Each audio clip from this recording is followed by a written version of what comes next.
جی عزیز طلبہ السلام علیکم۔ امید ہے آپ خیریت سے ہوں گے۔ آج دوسرا لیکچر ہے۔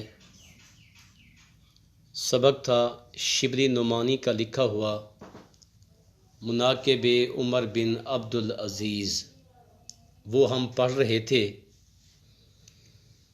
اور اس سبق کے اندر جو اہم پیراگراف تھا تشریح کے حوالے سے ہم نے پہلے لیکچر میں اس کا آغاز کیا تھا۔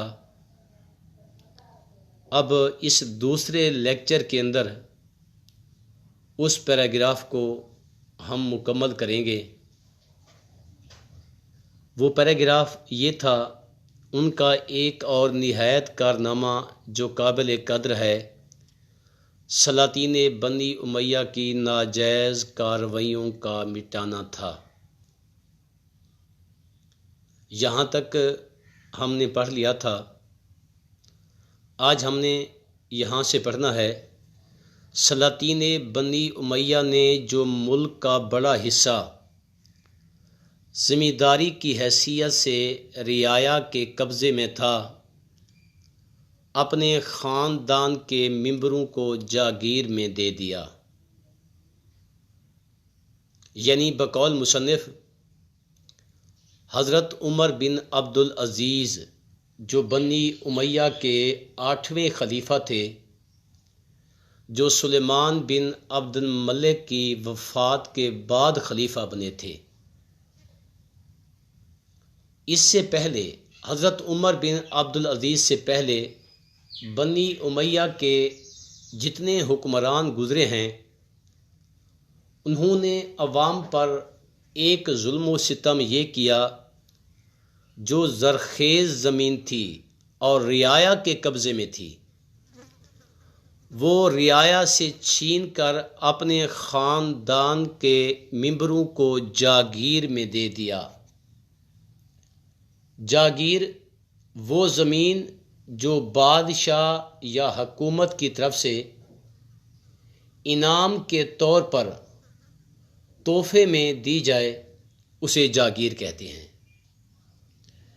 بنی امیہ نے رعایا پر جو بڑا ظلم و ستم کیا وہ یہ تھا کہ عام لوگوں سے زمین چھین کر اپنے خاندان کے لوگوں میں تقسیم کر دی۔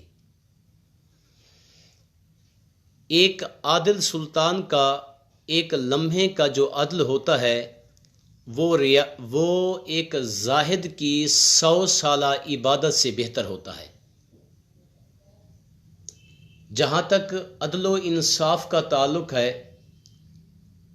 ظلم پر مبنی معاشرہ تو شاید چل سکتا ہے، لیکن عدل و انصاف کے بغیر کوئی بھی معاشرہ ہوتا ہے وہ نہیں چل سکتا۔ دنیا جہان میں جتنے بھی مسائل ہیں، ان کا حل صرف اور صرف انصاف میں پوشیدہ ہے۔ چونکہ جس معاشرے کے اندر، جس ملک کے اندر انصاف ہو رہا ہوتا ہے، اس معاشرے میں بدامنی پیدا نہیں ہوتی، وہ معاشرہ انتشار کا شکار نہیں ہو سکتا۔ جہاں تک عدل و انصاف کا تعلق ہے، عدل و انصاف کے 2 بڑے تقاضے ہوتے ہیں۔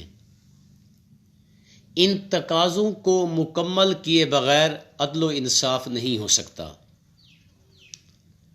عدل و انصاف کا پہلا تقاضا یہ ہوتا ہے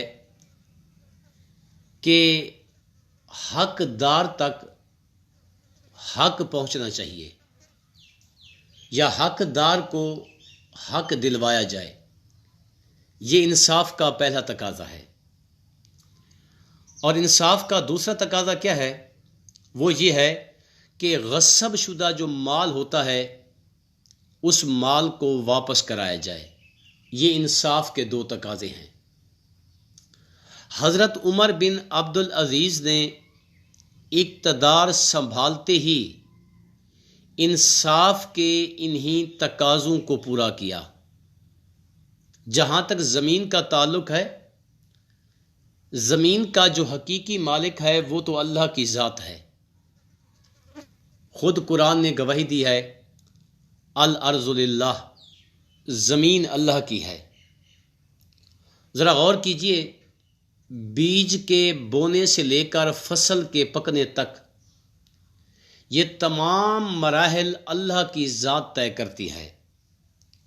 بقول اقبال، پالتا ہے بیج کو مٹی کی تاریکی میں کون، پالتا ہے بیج کو مٹی کی تاریکی میں کون، کون دریاؤں کی موجوں سے اٹھاتا ہے سیحاب، کون لایا کھینچ کر پچھم سے بادے سازگار، خاک یہ کس کی ہے، کس کا ہے یہ نور آفتاب۔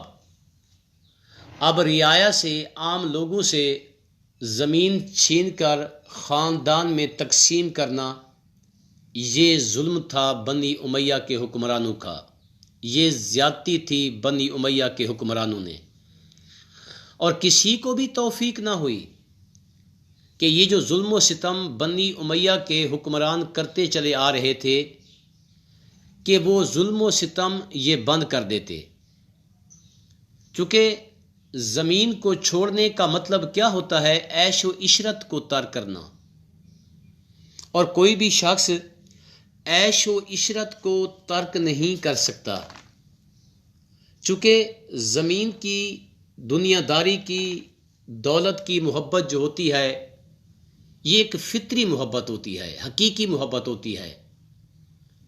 کوئی بھی شخص اپنی زمین کو، بے شک وہ جانتا بھی ہو کہ اس کے پاس جو زمین ہے اس کا مالک کوئی اور ہے، کوئی بھی شخص جانتے ہوئے بھی اس زمین کو واپس نہیں کرنا چاہے گا۔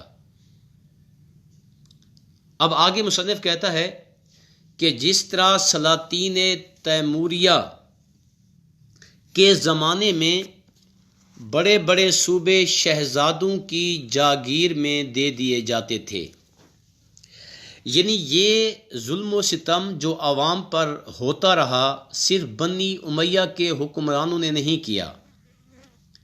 اس کے بعد ذرا تاریخ کا مطالعہ کیا جائے، تسلسل سے رعایا پر ظلم و ستم ہو رہا ہے۔ اب بنی امیہ کے بعد سلاطین تیموریہ، امیر تیمور کی نسل سے جو تعلق رکھنے والے حکمران ہیں، یعنی مغلیہ خاندان۔ جب مغلیہ خاندان کے ہاں حکومت آئی، امیر تیمور کے ہاں حکومت آئی، انہوں نے بھی وہی طور طریقہ اپنایا جو بنی امیہ کے ہاں تھا۔ پھر اس کے بعد برِ صغیر کے اندر انگریزوں کے ہاں حکومت آتی ہے، انگریزوں نے بھی یہی ظلم کیا، جو ان کے کاسہ لیس تھے، خوش آمدی لوگ تھے، جاگیریں ان لوگوں کے اندر تقسیم کر دیں، اور جس کی سزا آج تک عوام بھگت رہی ہے۔ اب یہی بات مصنف کرنا چاہتا ہے کہ یہ ناجائز کارروائی، یہ ظلم و ستم بنی امیہ تک محدود نہیں تھا، بلکہ بعد میں جتنے بھی حکمران آئے انہوں نے بھی یہی ظلم و ستم کیا تھا۔ اب عمر بن عبدالعزیز تخت خلافت پر بیٹھے تو سب سے پہلے ان کو اس کا خیال ہوا، کس چیز کا؟ کہ جو زمینیں ہمارے خاندان کے اندر بطور جاگیر کے موجود ہیں، ان کے جو اصل مالکان ہیں وہ اور ہیں، اصل مالکان کو زمینیں واپس کی جائیں۔ اب یہ خیال کرنا تو درست تھا، لیکن اسے عملی جامہ پہنانا یہ انتہائی مشکل کام تھا، چونکہ انسان کے ہاں اچھے خیالات تو ہو سکتے ہیں، ان اپنے خیالوں کو عملی شکل دینا یہ مشکل کام ہوتا ہے۔ اب حضرت عمر بن عبدالعزیز نے اقتدار سنبھالتے ہی، تخت خلافت پر بیٹھتے ہی سب سے پہلے اس کو اس کا خیال ہوا، لیکن ایسا کرنا تمام خاندان خلافت کو دشمن بنا لینا تھا، ظاہر ہے کہ اگر آپ اس پر بقول مصنف عمل کرتے اور بعد میں عمل کر کے بھی دکھایا تو خاندان کے لوگ آپ کے دشمن ہوئے بھی تھے، ہو بھی سکتے تھے، اور انہی کاوشوں کی وجہ سے آپ کو زہر بھی دے دیا گیا، چونکہ خاندان کے جو لوگ تھے آپ کے دشمن بن گئے۔ لیکن وہ لوگ جو دیندار ہوتے ہیں، خوددار ہوتے ہیں، اللہ والے ہوتے ہیں، فقیر قسم کے لوگ ہوتے ہیں، جب وہ ایک فیصلہ کرتے ہیں، صحیح فیصلہ کرتے ہیں، اگر انہیں کئی رکاوٹوں کا سامنا کرنا پڑ جائے وہ رکاوٹوں کو خاطر میں نہیں لاتے۔ شاید ایسے ہی جذبے کے مالک لوگوں کے بارے میں فیض مند فیض نے کہا تھا، جو رکے تو کوہ گراں تھے ہم، جو رکے تو کوہ گراں تھے ہم، جو چلے تو جاں سے گزر گئے، راہ یار ہم نے قدم قدم تجھے یادگار بنا دیا۔ آج دوسرے لیکچر کے اندر جو پہلا پیراگراف تھا تشریح کے حوالے سے اس سبق کے اندر، وہ آج ہم نے پڑھ لیا ہے۔ جو باقی اہم پیراگراف ہیں وہ بعد میں ترتیب کے ساتھ پڑھتے رہیں گے۔ شکریہ، اللہ حافظ۔